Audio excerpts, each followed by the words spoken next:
welcome to Labour Lens. I am Sharon Ijason. On this week's episode of the program, we will be discussing about the healthcare sector in Nigeria. But first, let's take the news. We'll be right back.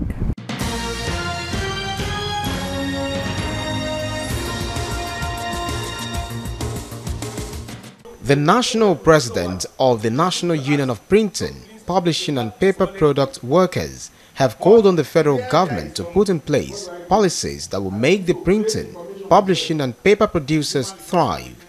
This was said at the seminar organized by the Education Department of the Union. This move, according to John Oshile, will help transform workers and branch executives understand union ethics, constitution and labor laws for effective job delivery. Looking at creating a very harmonious environment in the workplace, it is key, and we felt that we need it because members at the grassroots need to understand how the trade union movement is, or what it's all about. They need also to understand how they can relate with their management in their workplace for high yield of productivity. And then we also need workers who are staff at the secretarial level to also understand on how they will carry out their job effectively, especially as they interact with the members at the plant level.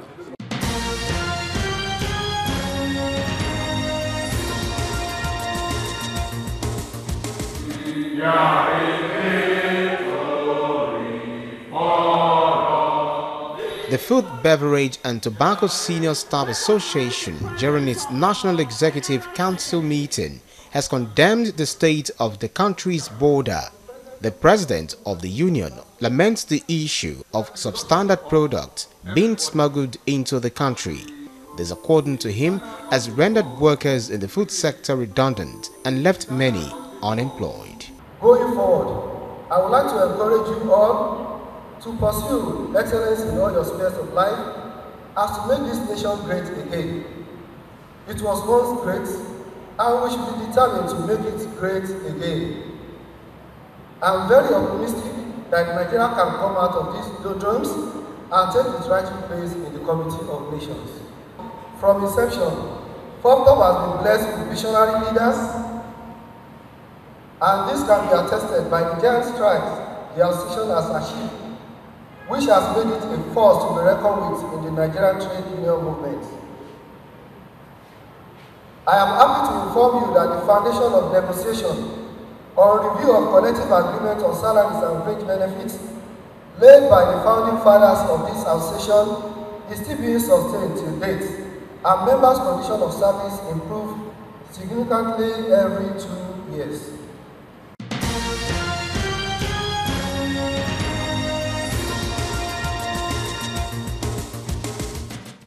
It's almost a week that the Academic Staff Union of Universities embarked on an industrial action. A visit to the Lagos State University, Ojo, few students were seen loitering around on campus with little or no activity.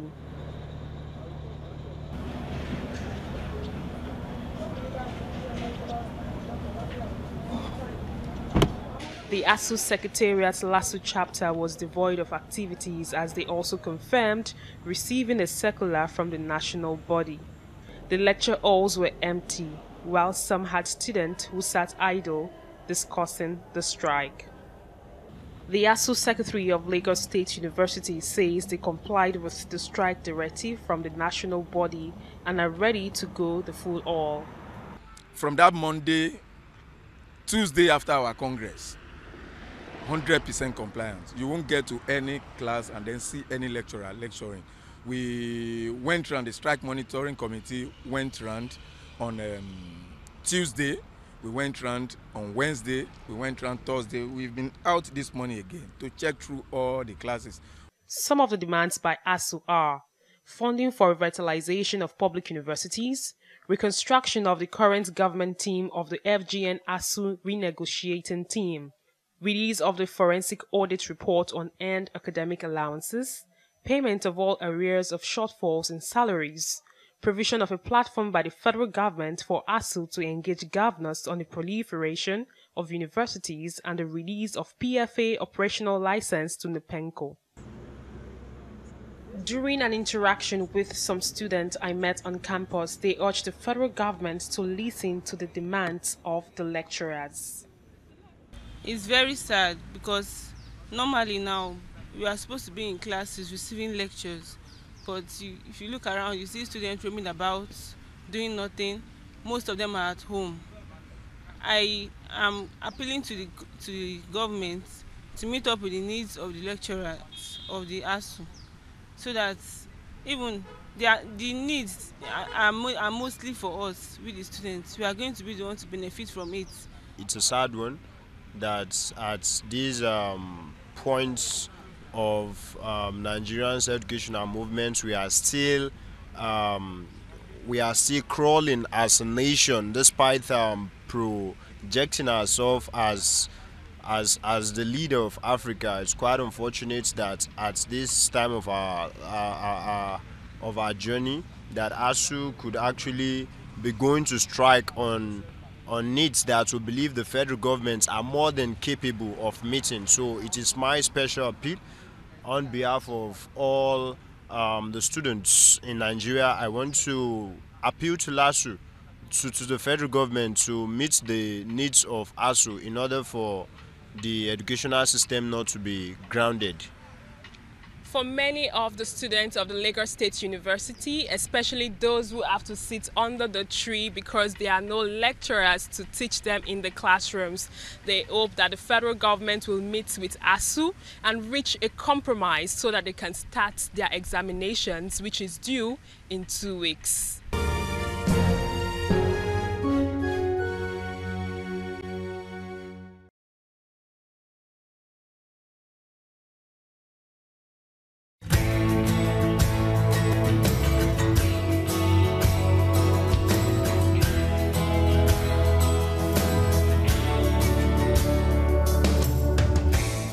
On the Profile interview segment this week, I will be speaking with the National President of Medical and Health Workers Union, who also doubles up as the President of JOESU. He will be shedding light on the issues health workers are faced with in Nigeria and the possible solutions. Join me.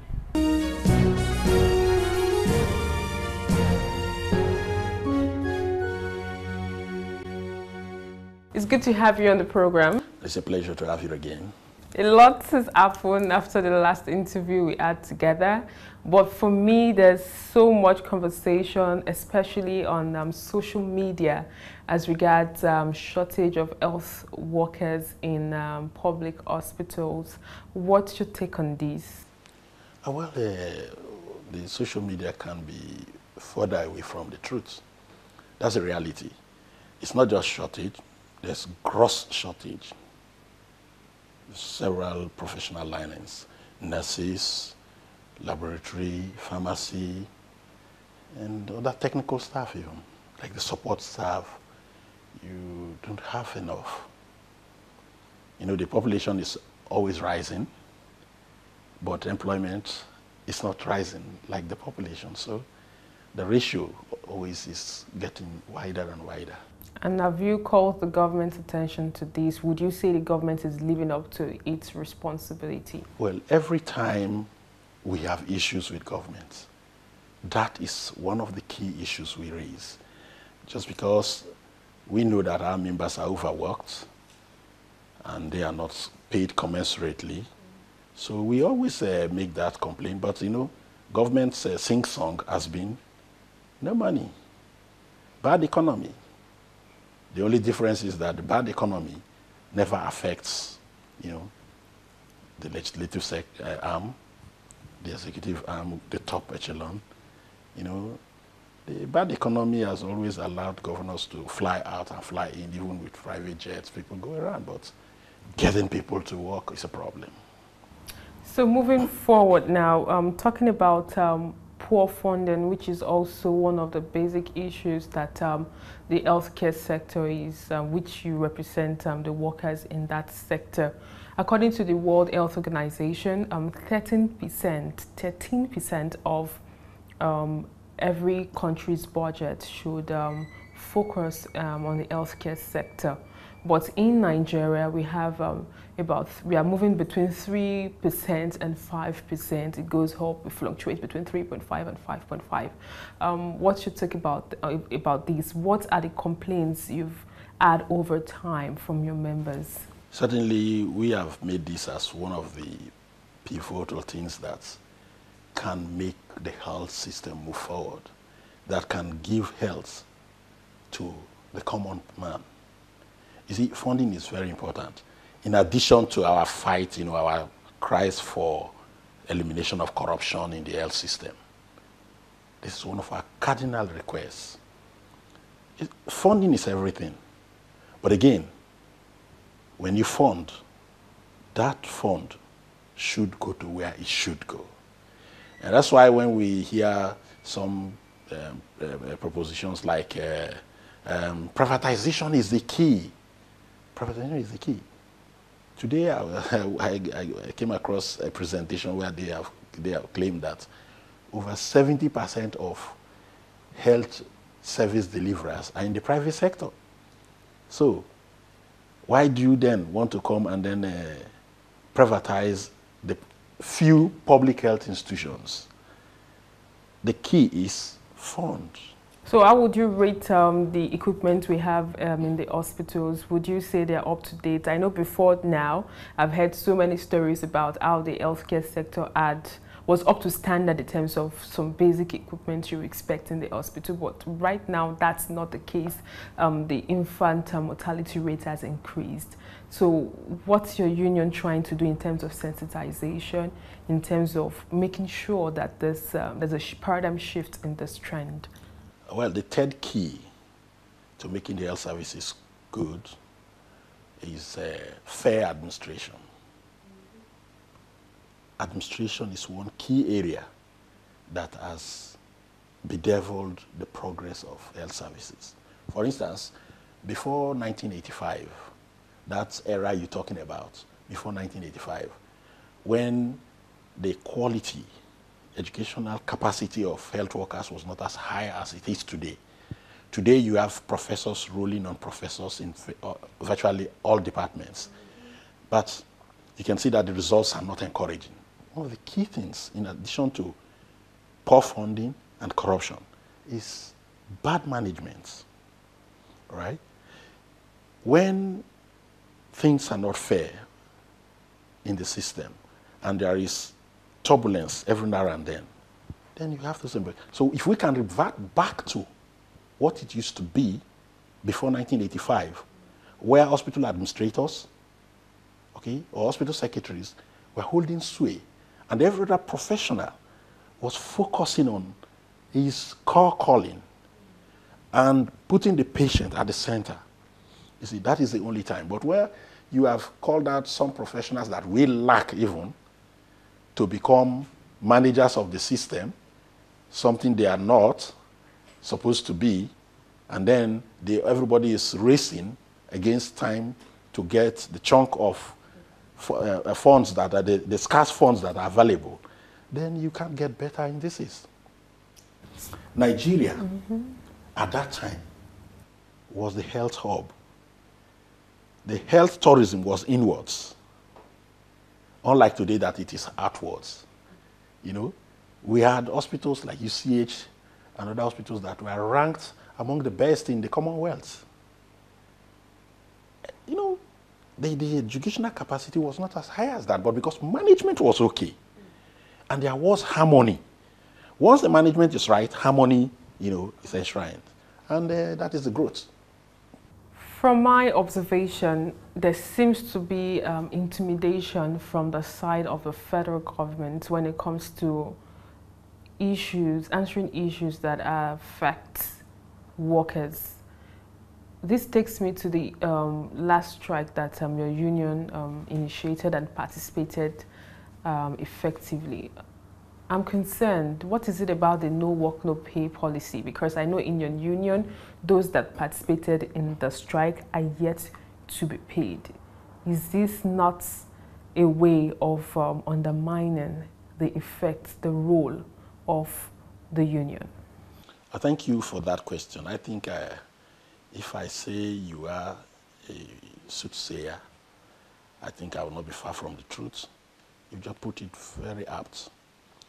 The essence of no work, no pay is a tool to intimidate workers so that workers will not ask for their rights. Right?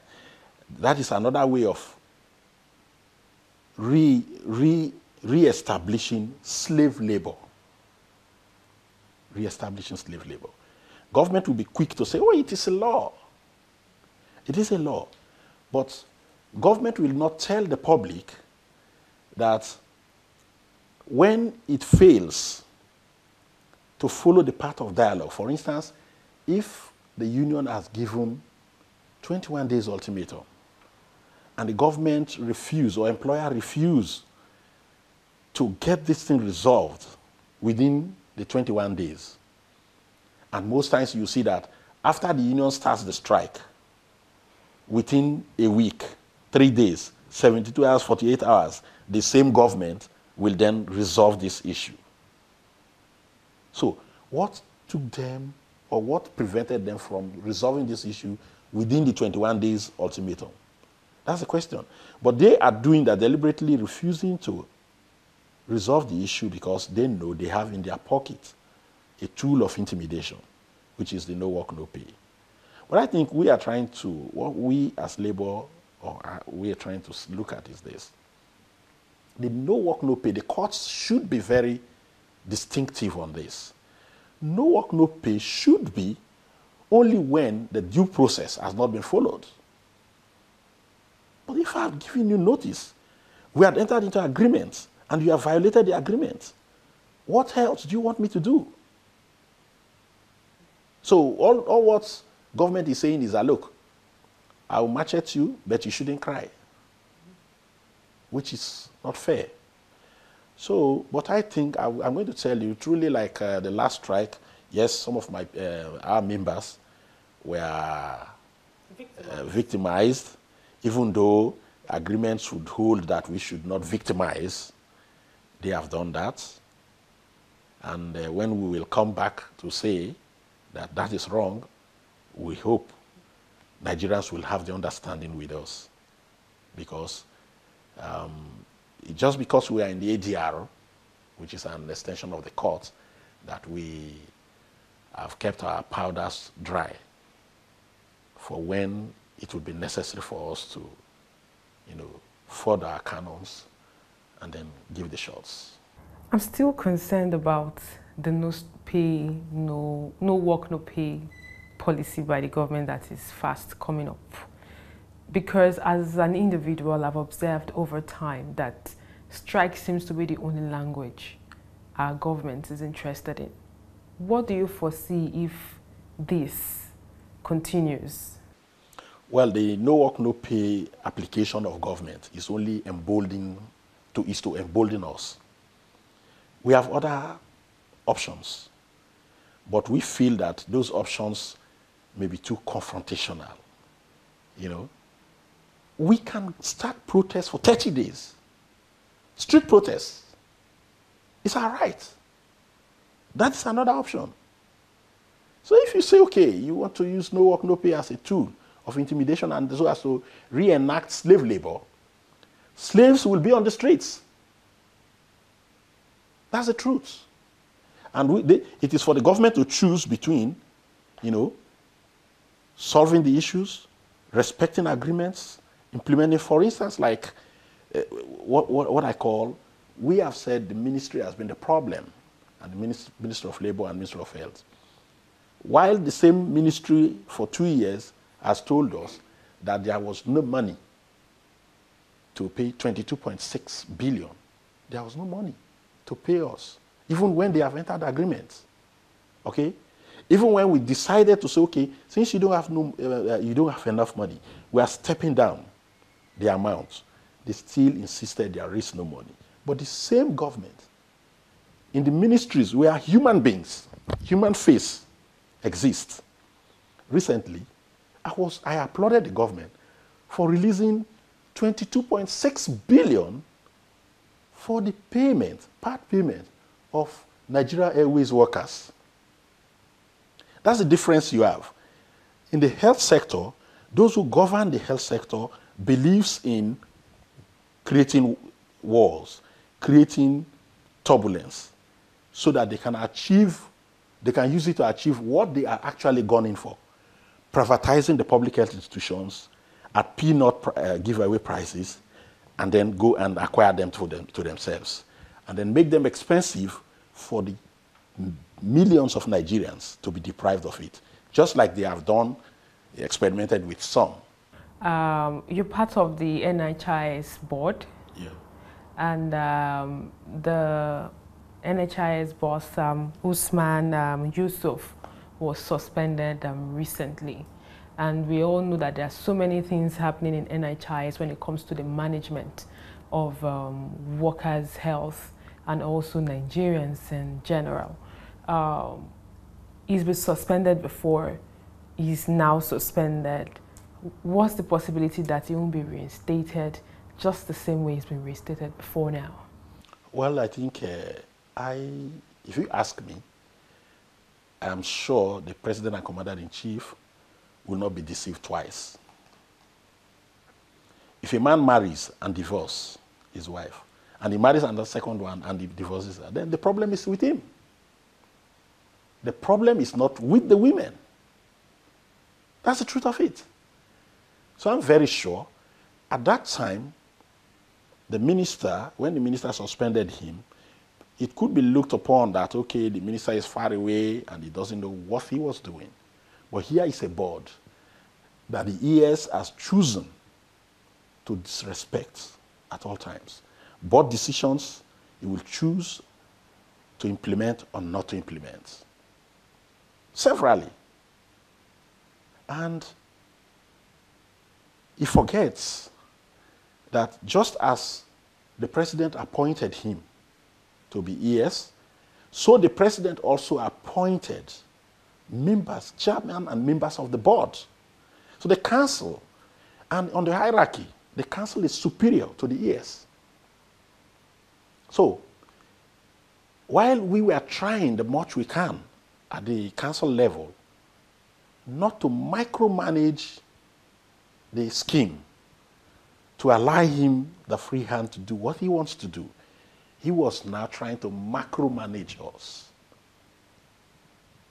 He was making us to be subordinates by disrespecting or refusing to comply with board decisions.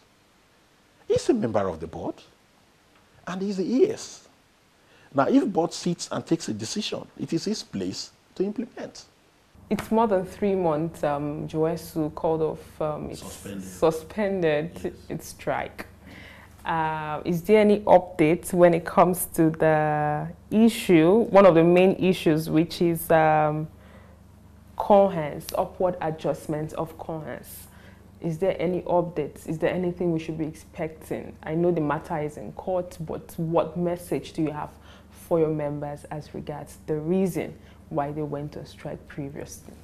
Well, like you rightly pointed out, the matter is in the court. The ADR is an extension of the court, and we wouldn't want to be charged for sub judice and other aspects.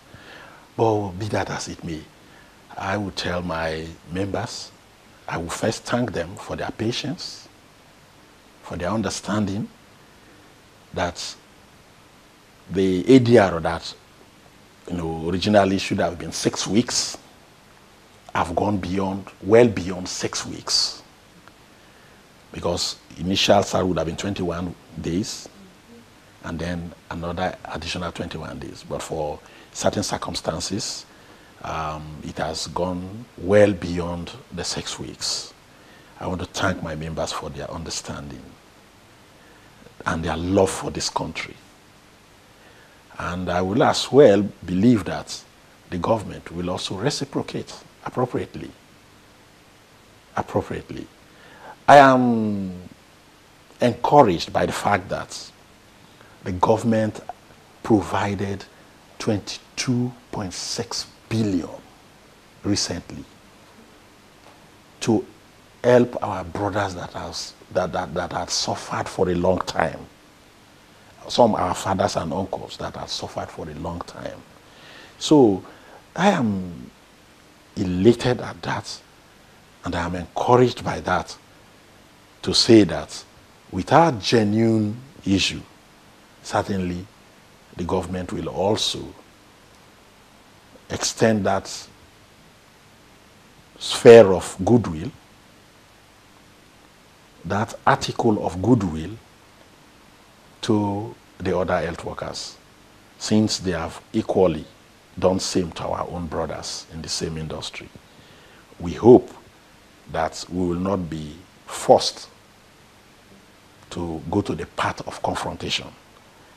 Maybe some persons might be celebrating that they have used no work, no pay to intimidate our members, and that our members have lost the strength and appetite or ability to spring back when the time comes.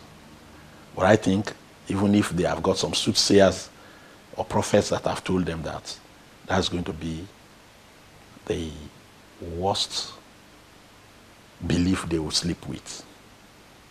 And I'm going to tell you that our members are very, very ready if challenged to the ring for a fight.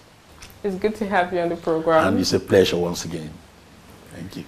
And that's all we can take on today's edition of the program. Join us next week for a fresh edition of this show. I am Sharon Ijason. Thanks for watching, and remember, labor creates wealth.